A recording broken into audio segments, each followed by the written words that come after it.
Does real estate always go up, or does real estate go up and down? It goes up and down, but mostly up.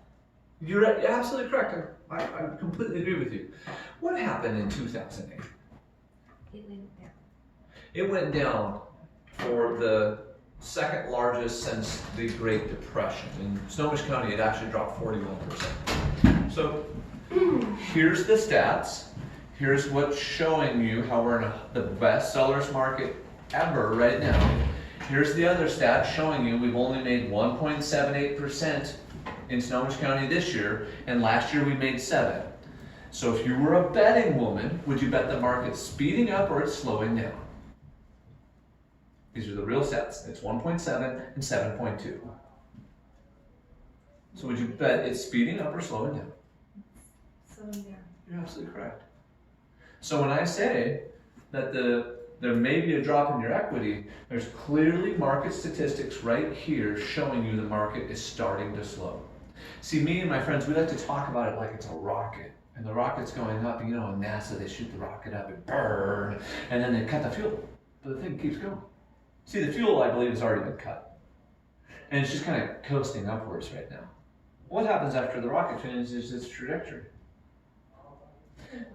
We are in a upcycle since 2012. This is the longest upcycle in recorded history in the state of Washington. And I just showed you numbers that show it's not going as fast as it was last year. We're defying what should be happening. We're defying gravity in what should be happening. Thank you, that's beautiful, that's poetry. My man that went to class with Mike Hansen. 21st century. 21st century. And so, by this time next year, what if this number is 0? Or what if this number is minus 2%? See, when the market transitioned the last time, it was like a roller coaster. It went up, and June 2007 happened, and by the end of 2007, it was already to 0. By 2008, it was depreciating. So it went up in the beginning of the year and lost it all by the end of the year. Then 2008 showed up as depreciation. So how much is the home worth today? I don't know. I think 500? around 650,000. 650, perfect. 650,000. And the market goes down 10%, you will have lost $65,000. But see, in market, it doesn't affect all homes equally, and it sounds like you're downsizing, correct? Yeah. And so we're going to move into what, a $400,000, $450,000 home? I was hoping for 350,000. 350, perfect. So 350, is that above the median price or below the median price for the area? Below. It's below the median price. So this is above, so it's going to get affected as 10%, but below the median price is probably only going to be like 5. Because the market will affect both of them. 350 times 5% equals 17,500. So which is a safer bet? To own the $350,000 home now, free and clear, and risk $17,000, or to stay in your $650,000 home and risk $65,000. See, ma'am, I am probably one of the most conservative people who, I don't like betting. And so when I see something like this, I sell. I'm currently selling 2 of my own rentals. And the reason I'm selling them is I want the cash now versus later. Well, JG, what works? We also feel you're at the top of the market. It's mine.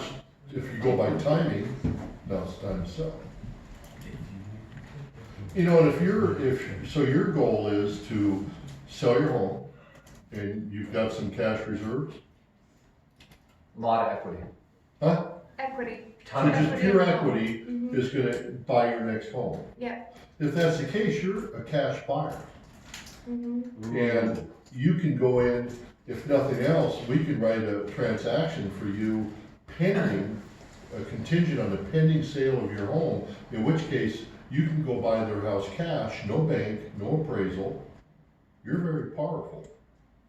You can outbid a lot of people.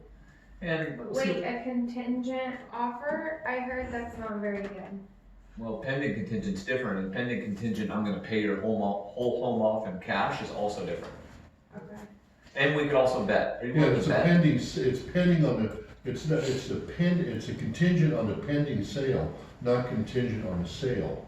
So your home is sold. So we go out and find your home, and there's a couple ways you can do it. You can get it, we can get an offer on your home and go out and find the home with your reserves, your equity, you'll be able to run a cash offer. Now, there'll be. After my home sells.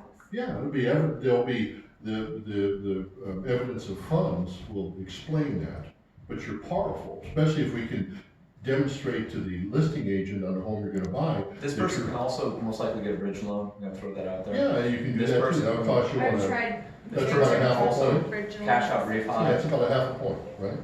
Yeah. Yeah, for a half a point, you can do that too, absolutely. But I mean, Move they're into an very Airbnb.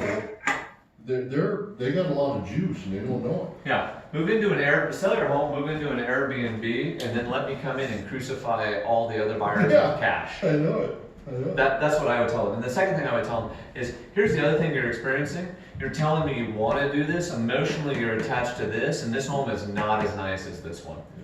So I need to know, are you actually motivated to do this and you want to make a large family financial decision and do what's necessary to make some sacrifices, or is this a pipe dream? And I would say that because if you're pulling my chain, that's cool. Like, we can have this discussion again in 2 years, 3 years, but the reality is this is an emotional sacrifice that 95% of the people are unwilling to make. They'll tell me they want to do it, but they're scared shitless to do it. You're gonna have to make some emotional adjustments to move into a $350,000 Because house. right here, Out of this is booyah, Yeah, and this is boring. yeah. That's I think where she's at. She's emotionally attached to the $650,000 home because it's family. It's the home she raised her entire family in. But moving to a $350,000 home with She's an empty $650,000 nester. expectations.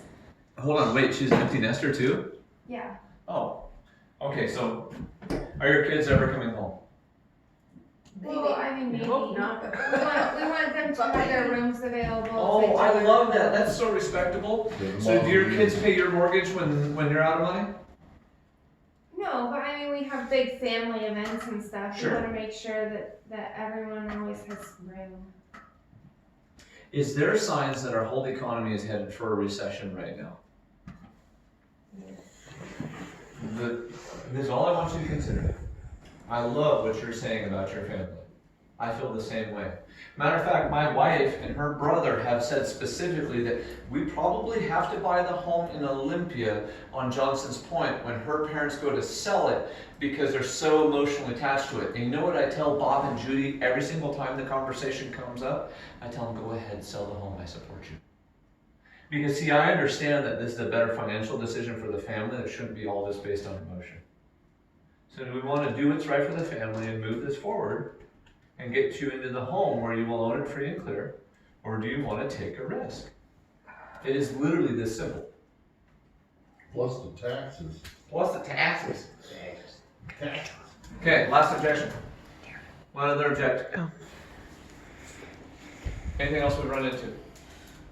Today, someone, I was asking where he was gonna move once he had it sold, and he said that it was land and I should have prepared for this call. It would have been a lot more professional. I can appreciate that you'd feel that way, sir. My job is to hunt for people all day long. I'll be honest, sometimes I even dial wrong phone numbers. What kind of piece of land do you have? When do you plan on selling it? What is it? Sidestep.